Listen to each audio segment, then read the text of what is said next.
আবাস যোজনার টাকা ছাড়া হয়ে গেছে, তারপরেও আমার ব্যাংক অ্যাকাউন্টে কেন টাকা এলো না? এই রকম প্রশ্ন আপনাদেরও অনেকের মনে আসতে পারে। ইতিমধ্যেই অলরেডি আবার এক ধরনের মেসেজ আসা শুরু হয়ে গেছে, যেখানে জানানো হচ্ছে আবাস যোজনার টাকা তো আপনার ব্যাংক অ্যাকাউন্টে এসছে, কিন্তু টাকা ব্যাংক অ্যাকাউন্টে ঢোকেনি, ফেল হয়ে গেছে। এই রকম সমস্যা যদি আপনার হয়, তাহলে আজকের এই ভিডিওটা আপনাদের জন্য। আজকের এই ভিডিওতে আপনাদেরকে জানাবো মূলত 2 থেকে 3টি কারণে আবাস যোজনার টাকা হয়তো আপনার ব্যাংক অ্যাকাউন্টে ঢুকছে না। আপনি সেই সমস্তগুলো তাড়াতাড়ি ঠিক করে নিন, তাহলে আপনার ব্যাংক অ্যাকাউন্টেও বাংলা আবাস যোজনার প্রথম কিস্তির যে 60,000 টাকাটা, সেটা আশা করি ঢুকে যাবে। আচ্ছা, প্রথমত আপনাদেরকে মেসেজটা দেখাবো, যে মেসেজটা সরকারের তরফ থেকে পাঠানো হচ্ছে। তারপর কোন কোন 2 থেকে 3টি কারণে আপনার ব্যাংক অ্যাকাউন্টে টাকা ঢুকছে না বা নাও ঢুকতে পারে, কী করলে আপনি টাকা পাবেন বা আপনি কবে টাকা পাবেন সেটা জানাবো। প্রথমেই আপনাদেরকে একটু মেসেজটা দেখাই। হ্যাঁ, অন স্ক্রিনে আপনার একটা মেসেজ দেখুন। আমাদেরই একজন প্রিয় সাবস্ক্রাইবার, আমাদের একজন বন্ধু, উনি কিন্তু আমাদেরকে মেসেজটা গতকাল পাঠিয়েছেন। ওনার মোবাইলে একটা মেসেজ এসছে, টাকা ঢোকারই মেসেজ, কিন্তু দেখুন কি বলা হয়েছে। WBIFMSS এই ব্যাংকিং সার্ভিস থেকে পাঠালে আর কি, সার্ভিস থেকে এই মেসেজগুলো আসে। আর এই যে দেখতে পাচ্ছেন কোথা থেকে টাকা পাঠানো হয়েছে বা মেসেজ পাঠানো হয়েছে। এবারে দেখুন কি বলা হয়েছে। সরি, অর্থাৎ দুঃখিত, পেমেন্ট অফ রেস 60,000 টাকা paid to your bank account. তো অ্যাকাউন্ট নাম্বারটা দেওয়া ছিল, আমরা সিকিউরিটি রিজনের জন্য একটু হাইড করে দিয়েছি। Has failed.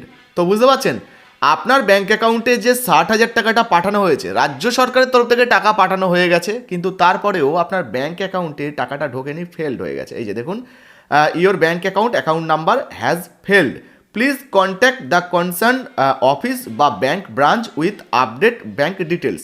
WBIFMS যেখান থেকে টাকাটা পাঠানো হচ্ছে, সেখান থেকে কিন্তু একটা মেসেজ দেওয়া হয়েছে যে আপনার ব্যাঙ্ক অ্যাকাউন্টে টাকাটা পাঠানো হয়েছে, কিন্তু দুঃখিত, টাকাটা ব্যাঙ্ক অ্যাকাউন্টে ঢোকেনি বা ট্রানজ্যাকশানটা সম্পূর্ণ হয়নি, ফেল হয়ে গেছে। ফলে বুঝতেই পারছেন, এই রকম হলে আপনার মনেও কিন্তু চিন্তা হবে যে আমার টাকাটা তো পাঠানো হলো, কিন্তু তারপরেও কেন ব্যাঙ্ক অ্যাকাউন্টে ঢুকলো না। তার 2 থেকে 3টি কারণ আপনাদেরকে জানাবো। আবার দেখুন, এখানে লেখা রয়েছে সরি, পেমেন্ট অফ রেস 60,000 paid to your bank account, account number দেওয়া রয়েছে has fail, please contact the concern office bank branch with update bank details. তো এখানে এটা দেওয়া রয়েছে। আচ্ছা, একই মেসেজ দুবার পাঠানো হয়েছে, যাতে গ্রাহকটা আর কি দেখতে পায় মেসেজটা এবং উপযুক্ত পদক্ষেপ নেয় যাতে তার ব্যাঙ্ক অ্যাকাউন্টে টাকাটা ঢোকে। তো এই রকম যদি মেসেজ আপনার আসে, চিন্তা করবেন না, তারপরেও কিন্তু আপনার ব্যাঙ্ক অ্যাকাউন্টে টাকা ঢুকবে। এই মুহূর্তে আপনার হয়তো পেমেন্টটা হোল্ড হয়ে আছে, তবে শীঘ্রই আপনারা এর সমাধানটা করে নিলেই কিন্তু টাকা পাবেন। তো কোন কোন অপশান বা কোন কোন কাজ করলে তবে টাকা ঢুকবে, এবারে আপনাদেরকে জানাই কোন কোন 3টে ভুলের কারণে এই সমস্যাগুলো হতে পারে। প্রথমত, 1 নম্বরেই আপনাদেরকে জানাবো, আপনার ব্যাঙ্ক অ্যাকাউন্টের সঙ্গে আধার কার্ডের লিঙ্ক করতে হবে। যদি আপনার ব্যাঙ্ক অ্যাকাউন্টের সঙ্গে আধার কার্ডের লিঙ্ক না থাকে, তাহলে কোনোভাবেই কিন্তু আপনি আবাস যোজনার এই টাকা আপনার ব্যাঙ্ক অ্যাকাউন্টে পাবেন না। বিশেষ করে এই যে মেসেজটা আপনাদেরকে দেখালাম, এই মেসেজের মূল কারণ এটাই হতে পারে, হওয়ার সম্ভাবনা রয়েছে। আপনার যদি লিঙ্ক করা থাকে, তারপরেও আপনাকে বলবো আপনার ব্যাঙ্ক অ্যাকাউন্টের যে পাসবইটা রয়েছে, সেই পাসবই সঙ্গে আধার কার্ডের জেরক্স, আধার কার্ড, অন্যান্য যাবতীয় যে ডকুমেন্টগুলো রয়েছে, একবার নিয়ে ব্যাংকে চলে যাবেন। এই মুহূর্তে আপনারা জানেন না হয়তো, মাঝে মধ্যে কিন্তু KYC আপডেট করতে হয়। তো এই মুহূর্তে একবার গিয়ে ব্যাংকে যোগাযোগ করুন, কথা বলুন যে আমার কি KYC আপডেটের জন্য এই সমস্যাটা হয়েছে। মেসেজটা একবার দেখাবেন ব্যাংকের যারা স্যার থাকবেন।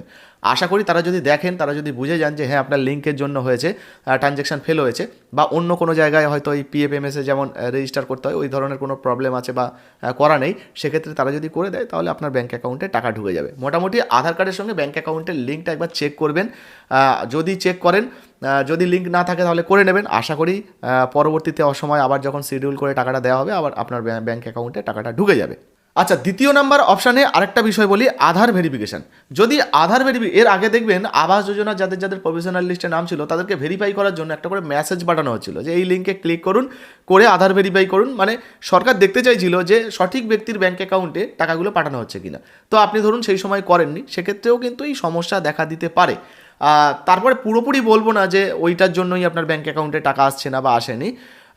তবে আপনি যদি ভেরিফিকেশান করে থাকেন, তাহলে নিশ্চিন্ত থাকুন, আশা করি ব্যাঙ্ক অ্যাকাউন্টে টাকা চলে আসবে। যদি না করে থাকেন, মেসেজ এসছে তারপরেও করেননি, সেক্ষেত্রে একটু সমস্যা কিন্তু হলেও হতে পারে। আপনি আপনার এলাকার যে পঞ্চায়েত রয়েছে বা ব্লক রয়েছে, সেখানের আধিকারিকদের সঙ্গে এই বিষয়ে একটু কথা বলতে পারেন।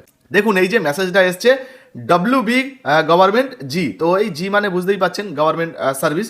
দেখুন বলা হয়েছে, প্রিয় সাথী, বাংলার বাড়ি প্রকল্পে পশ্চিমবঙ্গের প্রাপ্য টাকা 4 বছরেরও বেশি সময় ধরে কেন্দ্র সরকার আটকে রেখেছে। সেই কারণে এদের কাছে মাথা নত না করে পশ্চিমবঙ্গ সরকার নিজস্ব তহবিল থেকেই এই বাংলার বাড়ি গ্রামীণ প্রকল্পে আপনার গৃহ নির্মাণের অর্থ হিসাবে 1,20,000 টাকা অনুমোদন করেছে। আজ থেকে 7 দিনের মধ্যে প্রথম কিস্তির 60,000 টাকা আপনার অ্যাকাউন্টে চলে আসবে বা আপনার অ্যাকাউন্টে পাবেন। লাস্ট ফুল অ্যান্ড ফাইনাল যে আপডেটের বিষয়ে জানাবো সেটা হচ্ছে ফাইনাল লিস্টে আপনার নাম থাকতে হবে। আবাস যোজনার যে লিস্ট, এর আগে যে লিস্ট চেক আপনাদেরকে দেখিয়েছিলাম, এগুলো কিন্তু প্রভিশনাল লিস্ট বা পিডব্লিউএল লিস্ট বলতে পারেন, পার্মানেন্ট ওয়েটিং লিস্ট। এই লিস্টে নাম থাকলেই যে আপনি টাকা পাবেন এমনটা নয়। ফাইনাল লিস্টে যদি আপনার নামটা থাকে তবেই কিন্তু আপনি ব্যাঙ্ক অ্যাকাউন্টে টাকা পাবেন। আর এই ফাইনাল লিস্টে আপনি কোথায় পাবেন? আপনার এলাকার যে পঞ্চায়েত রয়েছে, ব্লক রয়েছে বা ভিডিও রয়েছে, সেখানে যোগাযোগ করবেন, লিস্টে আপনার নাম আছে কিনা দেখে নেবেন। তাহলে যদি নাম থাকে তাহলে কিন্তু আপনি আপনার ব্যাঙ্ক অ্যাকাউন্টে টাকাটা পেয়ে যেতে পারেন। আর মেসেজটা আপনাদেরকে দেখিয়ে দিলাম যে 7 দিনের মধ্যে আপনার ব্যাঙ্ক অ্যাকাউন্টে টাকা ঢুকবে। এর আগে অনেক ভিডিওতে আপনাদেরকে বলেছি যে একটু ধৈর্য ধরুন, ধাপে ধাপে টাকা দেওয়া হচ্ছে। মাঝখানে শনি রবিবার পড়ে গেলে বা ছুটির দিন পড়ে গেলে একটু অপেক্ষা করবেন, পরবর্তীতে আবারও আপনার ব্যাঙ্ক অ্যাকাউন্টে টাকা ঢুকে যাবে। আচ্ছা, যদি আপনার ব্যাঙ্ক অ্যাকাউন্টে টাকা ঢোকে বা এই ধরনের কোনো মেসেজ আসে, অন স্ক্রিনে যে হোয়াটসঅ্যাপ নাম্বার দেখতে পাচ্ছেন, ঝটপট আপনার নাম, জেলার নাম লিখে কিন্তু পাঠিয়ে দেবেন, যাতে করে আপনার নামটাও আমরা ভিডিওর মাধ্যমে জানাতে পারি। নামটা এবং জেলার নামটা লিখতে ভুলবেন না। ভিডিও ভালো লাগলে লাইক দিয়ে শেয়ার করে দেবেন, ফেসবুক থেকে দেখলে ফলো করতে ভুলবেন না। ধন্যবাদ।